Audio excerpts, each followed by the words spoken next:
And today we have the top 5 races, their counters, what they counter, who countered them, and the advantages, disadvantages, and what are the key units for the races. So once I races, what I actually meant was race and class. So today we're actually looking into race and class. Firstly, we have number 1, as you can see. Number 1 is Mage. Currently, the Mage meta is very relevant because people can run 3 Mage and people can run 6 Mage. So what does Mage counter? Let's have a look. Mage counters things with armor. Mage counters things that can't be hit by physical damage. So Mage counters warriors, Mage counters elves, and Mage counters melee lineup. Why is that? Because Mage tend to go into this formation.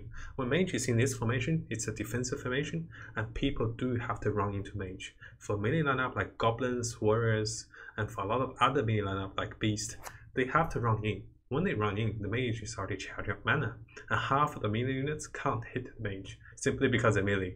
And Mage also counters assassins for this exact reason.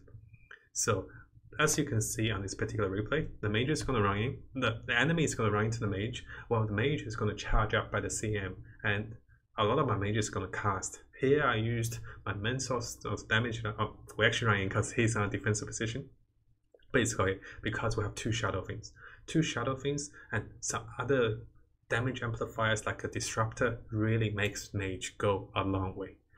So now that we talk about Mage counters physical lineup, like Warriors, Elves, that doesn't usually receive physical damage, and Mage counters melee units like Goblins and like Beast. What counters Mages? There are 2 great counters to Mages, which are Nagas and Knights.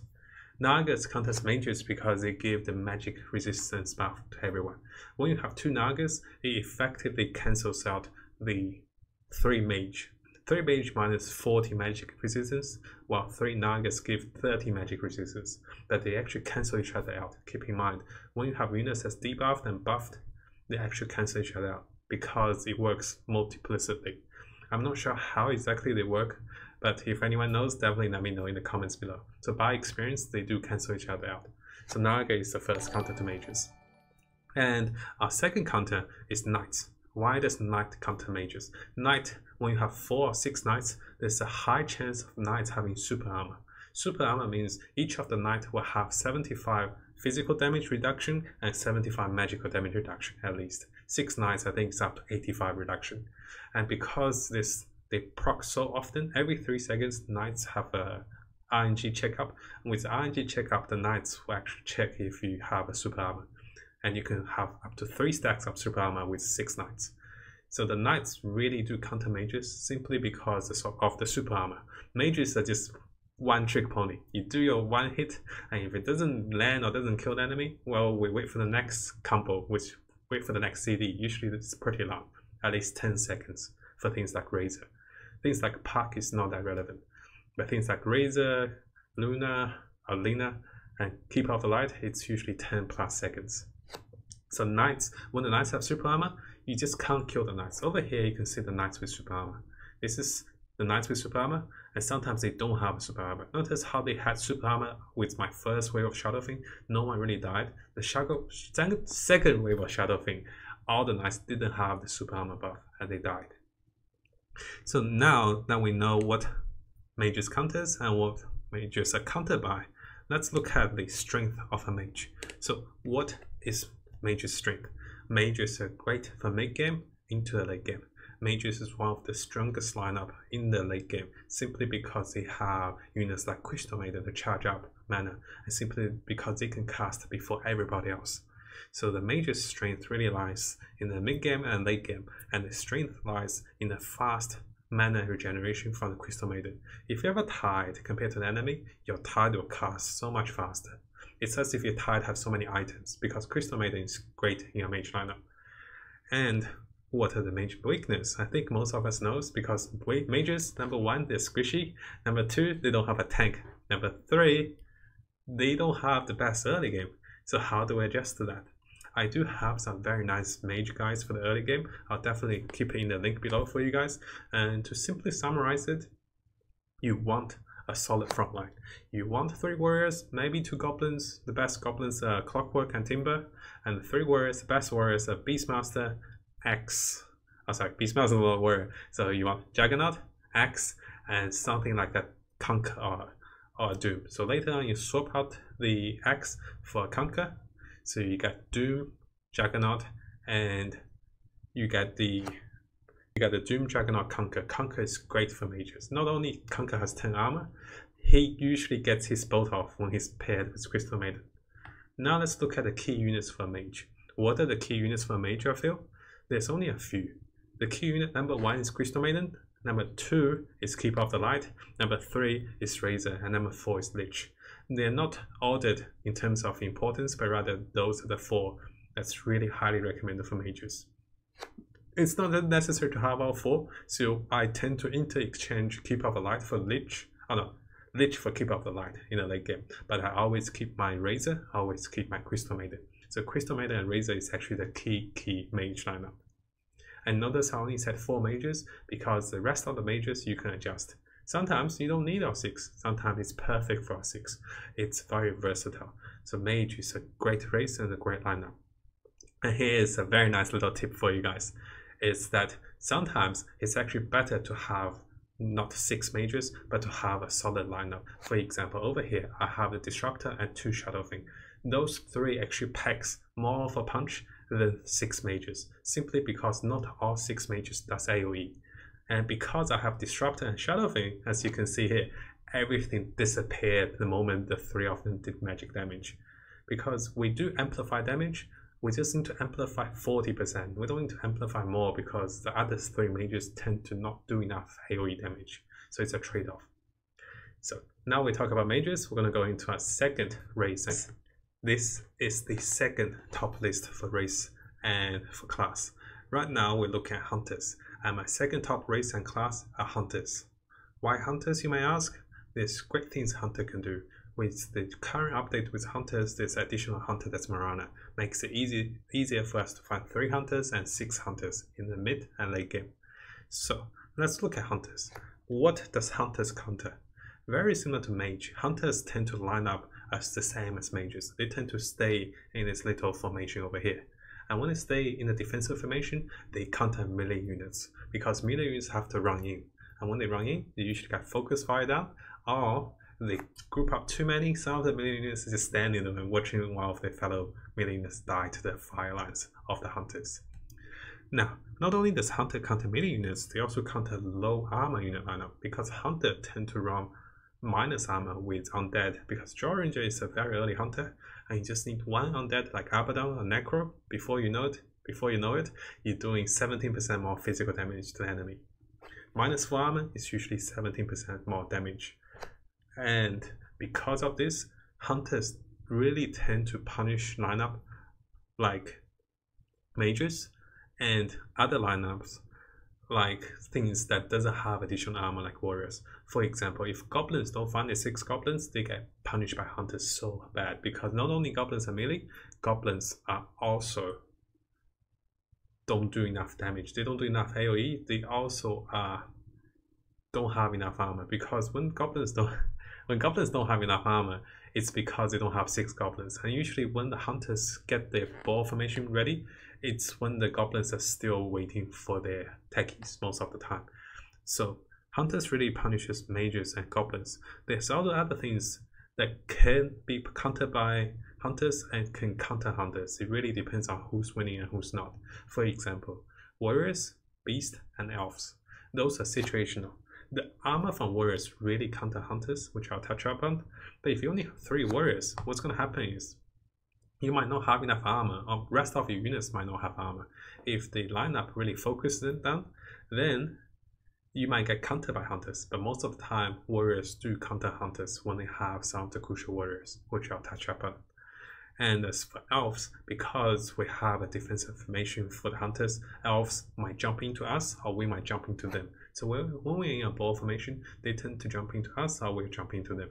We spread this formation over here because this is kind of getting to the late game after round 35 or after round 31.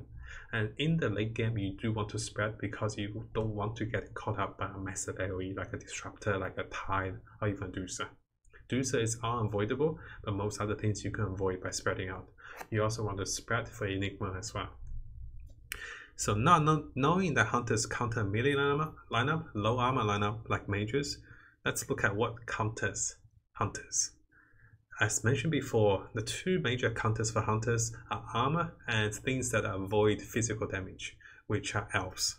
So Warriors, when you have 6 Warriors, they're great counter to Hunters because you have so much armor. The minus armor from the Hunters are useless, although you have melee Warriors, but things like Kunkka, Juggernaut, if you had a Shadow Fiend or Razor, really punish the grouping of the Hunters.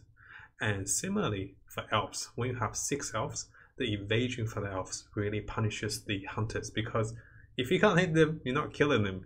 And no matter how good you are, how good a marksman you are, if you can't hit the enemy, you can't kill them and you can't get mana. If you can't get mana, you can't cast.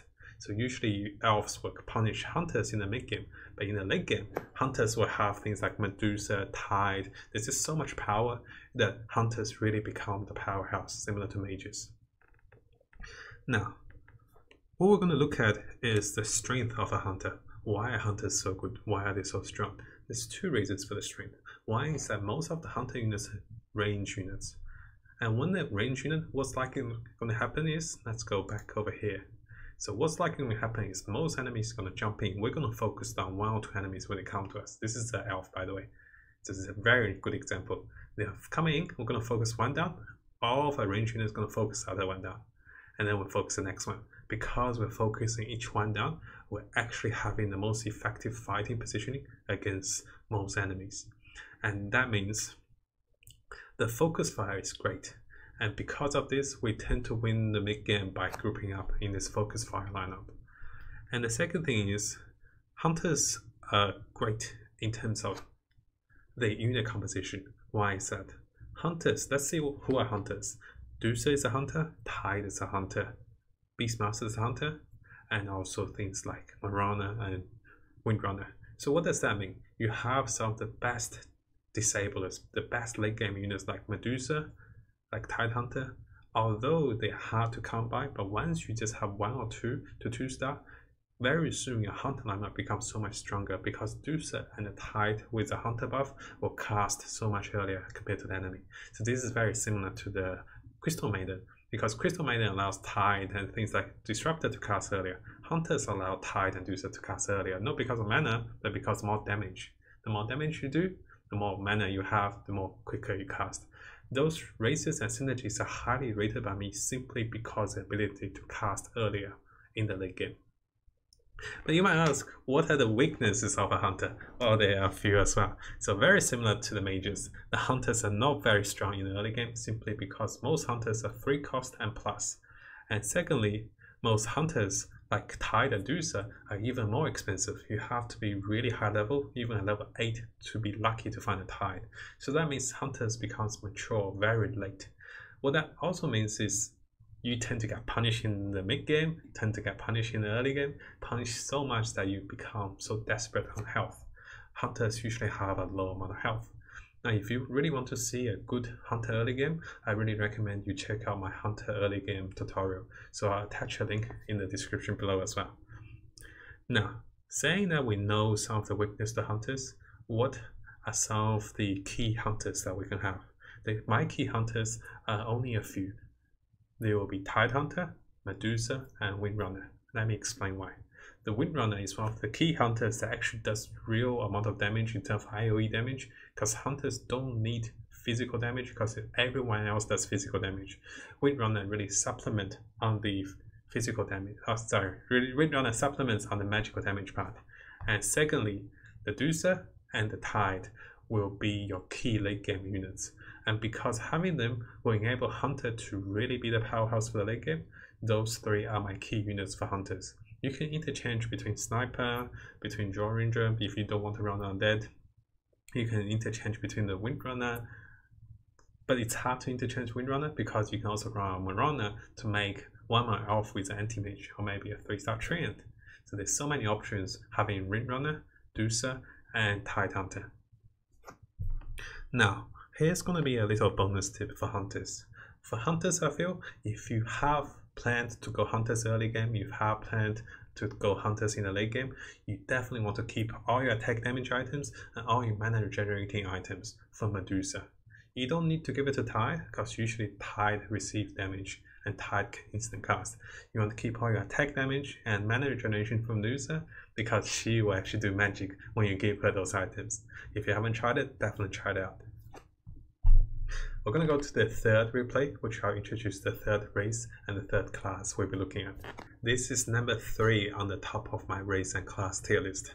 Number 3 is actually Goblins. You can see them, and you might be a little surprised why Goblins.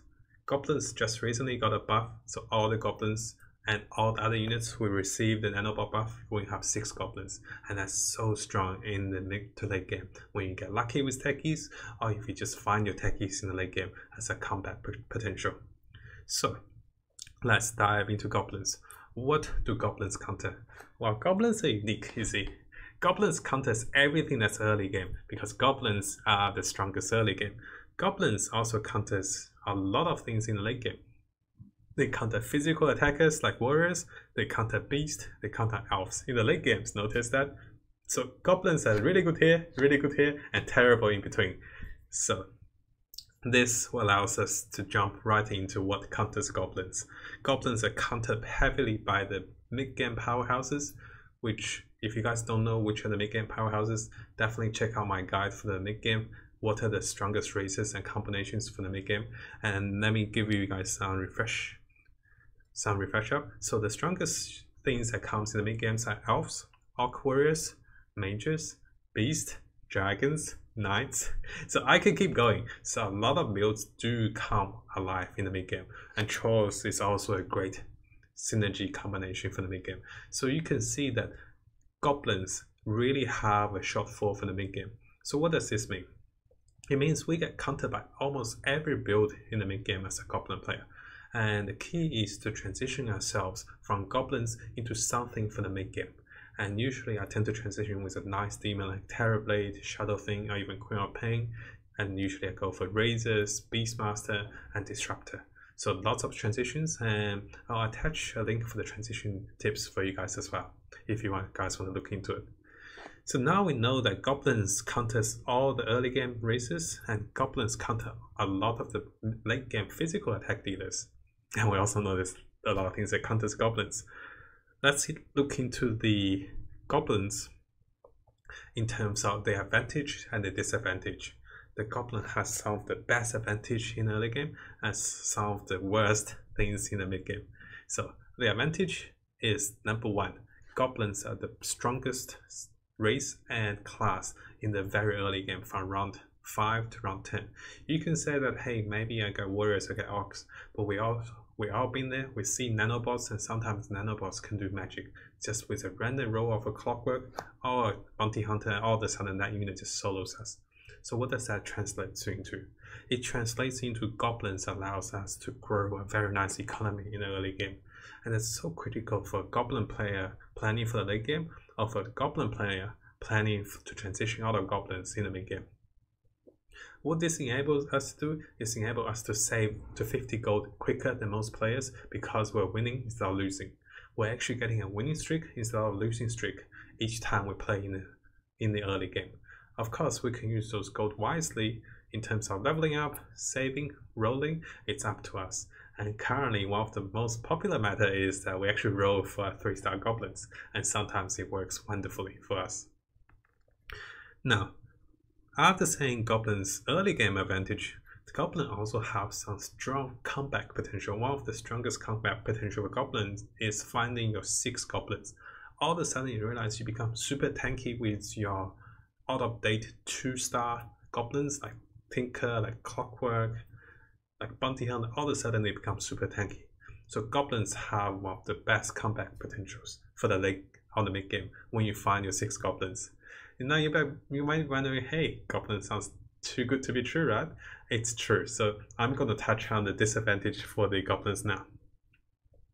The disadvantage for the goblins are massive. We talk about their weakness in the mid game, but what I also want to talk about is after each patch that buffs goblins, mentally and I think psychologically, people are becoming more aware of how strong goblins are.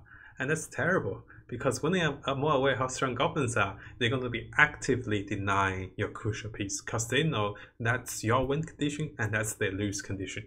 People are going to be actively buying Techies for denying purpose, and Techies is not bad just to use Techies as it is, because he does massive physical damage. And because of that, people are actively denying goblins. And with the new rise of the gambling goblins that goes for 3-star goblins early game, goblins are also punished a little bit if you want to save up for the late game, because most other players that plays goblins will be rolling for their goblins in the early game. That takes away your goblin pool in the early game as well. So goblin players have received a buff in terms of the class and the race, but they have received a nerf in terms of player psychology. Players tend to matter more in the game because there are only 10 techies in the game. If each player takes 1 techie, you have reduced 50% of your chance of finding a techies. You might be like, hey, 50%, I'm okay. But keep in mind, there's about 1.7% chance of finding a techie at level 10. And if that's reduced by 50%, there's about 0.85% chance of finding the techies at level 10. And that's at level 10. I think I need to double check out my notes as well. But yes, it's really low chance of finding a techies with each of your two gold rolls. But sometimes when we find techies, magic happens. So let's look at our key units for goblins.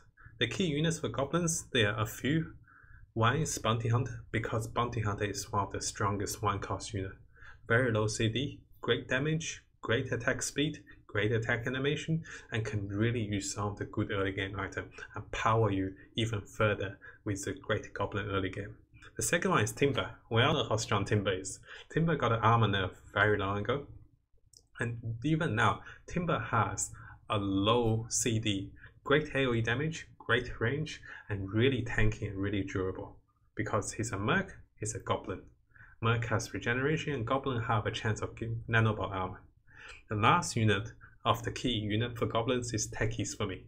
And I don't think I need to explain much, because Techies are always the last missing piece for most goblin players. It's win or lose, depending on if you can find the little guy. And also Techies positioning. If Techie is level 1, you might want to position him in the front. If he's level 2, maybe in the back line is even better, because he can get 2 bounce off sometimes. And here's a little bonus tip for the race goblin and the class mercs. We use goblins early to make your fortune. You don't have to get stuck into this mindset. It's like, oh, I have to go to goblins, and yes, oh, I have to go into goblins, and oh, I have to do something. You don't have to do that. You can just use your goblins, and you can use them to make your fortune early. You can save up to 50 gold really early, quicker than anybody else, and you can transform into yourself into something else. So don't get stuck in the goblin meta. They're still great early game. And I wanted to highlight this to you guys. Look at this row. Isn't that beautiful? I'll be making a special clip particularly for this row, guys. And yes, this will be a highlight collection video for a lot of the top rows I experienced in high rank games. And this was a high rank game, but we were having difficulties with MMR that day. So we're going to go into the 4th race and class now, guys. This is number 4 on top of my race and class tier list. And as you can see, my number 4 race and class is Warriors. Why Warriors, you might ask?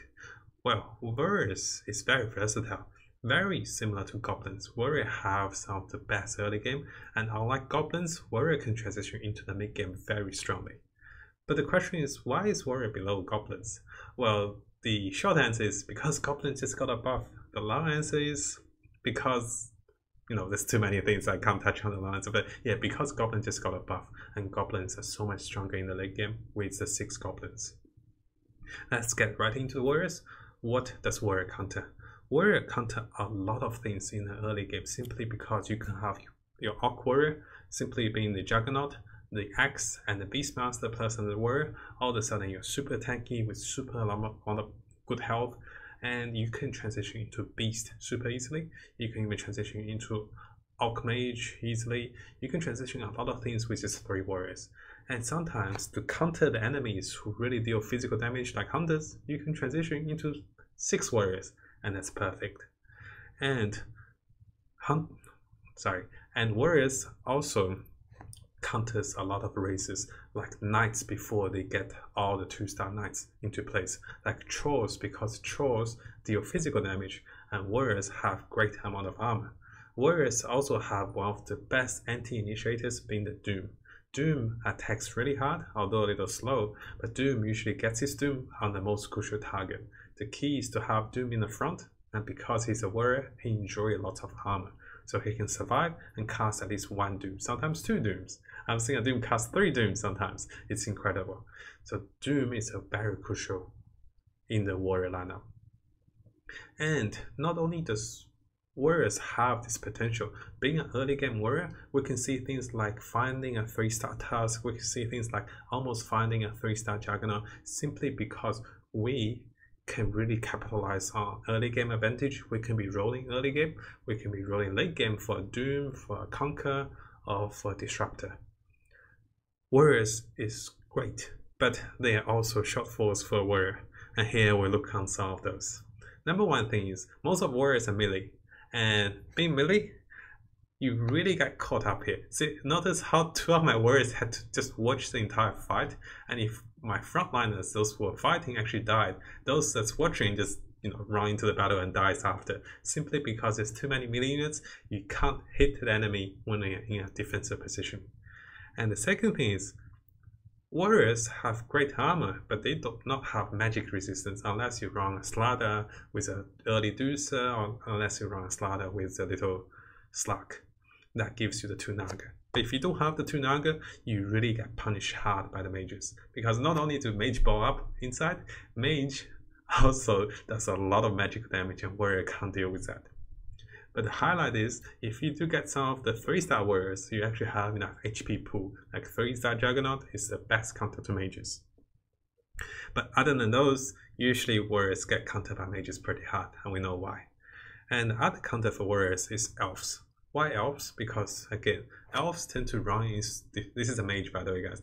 Elves tend to run in this defensive positioning, and because we deal most physical damage and melee damage, not only we can't hit all of them, but also we can't attack them because they have 2 stacks of evasion. Usually when you can't hit them and you can't attack them, that's when you usually lose the elves. And yes, elves is one of the better counters for warriors in the mid game. But once we get to the late game, a lot of the good warriors like Kunkka and a lot of good warriors like Doom really gets to 2-star, and that's when we actually deal enough AoE damage, we actually defeat the elves that way. Now let's have a look.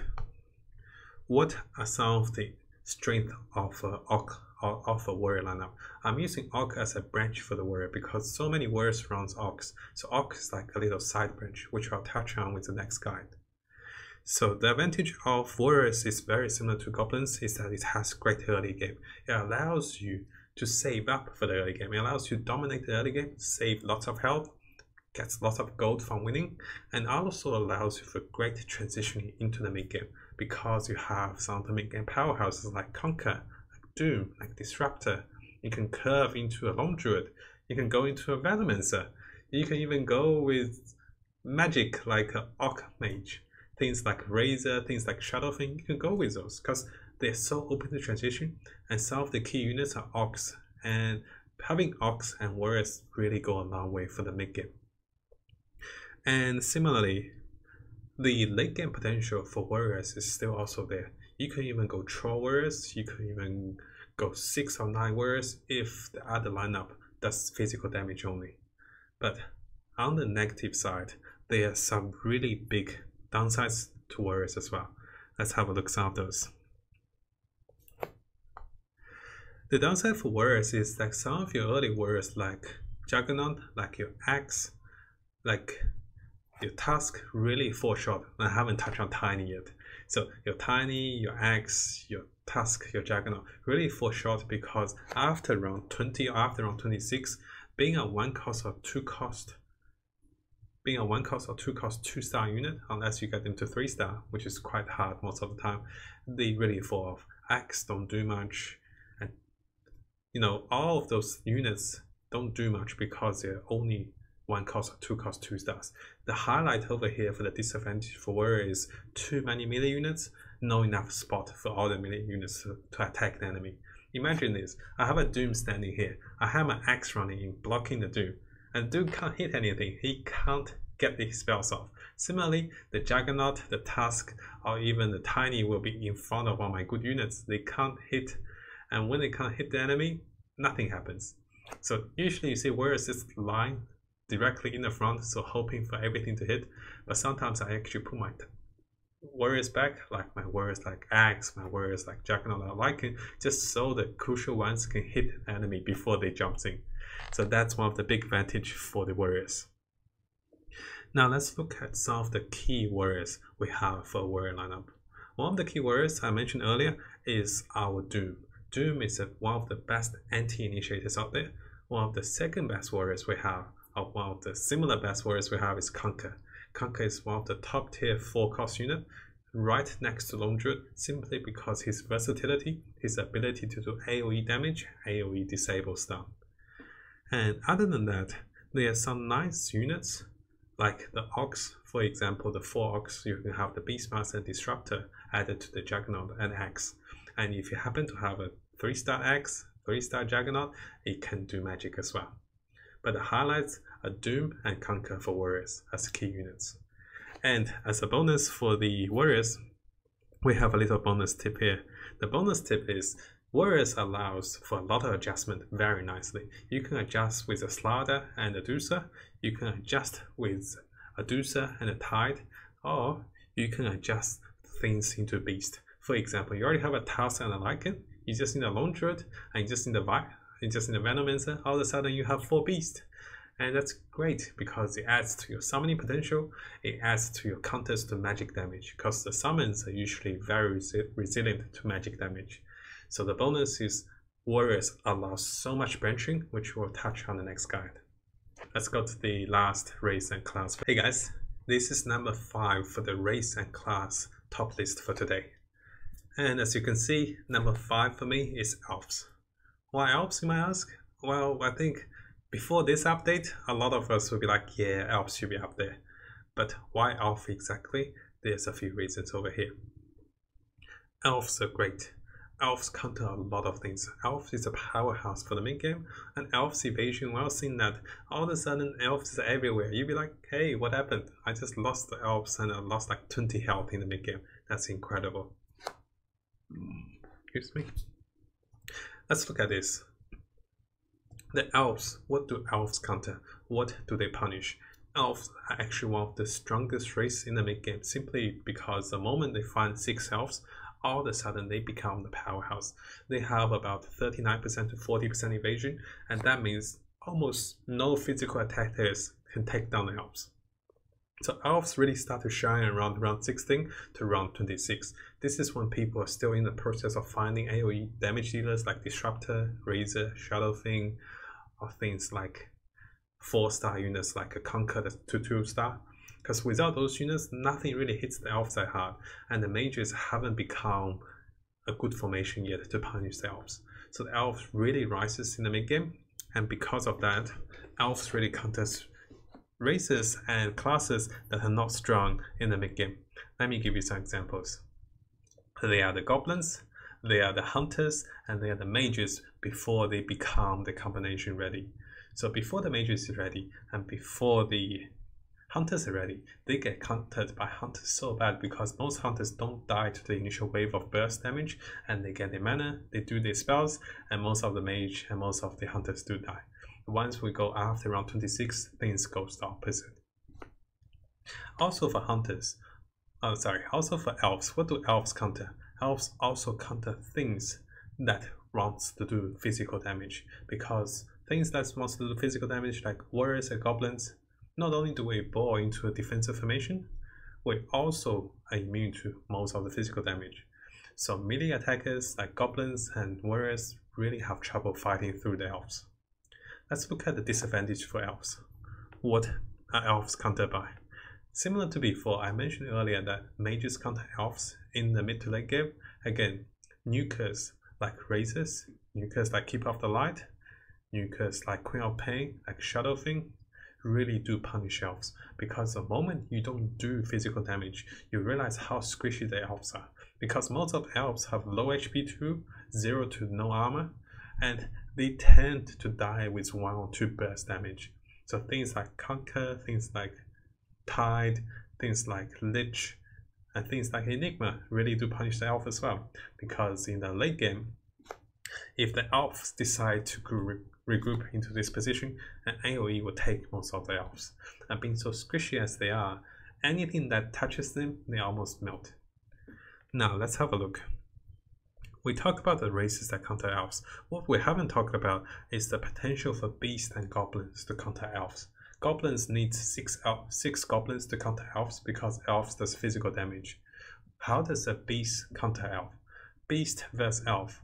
Most of the time, beast will run a unit or lineup of physical tankers like warriors, or the beast will run things like elves as well. So you're facing elf versus elf, but the longer you fight, the more units the beast are going to summon. And the elves are great. Notice how here we're actually being whittling down because we have the evasion. But what they have is they have lots of summons, so they actually overpower us with the shared amount of units. And because there's so many units attacking us, evasion seems to be not that effectively. So something to highlight is, yes, you can lose with elves against mid-game beast players. So let's have a look. What are the strengths and what are the weaknesses of elves?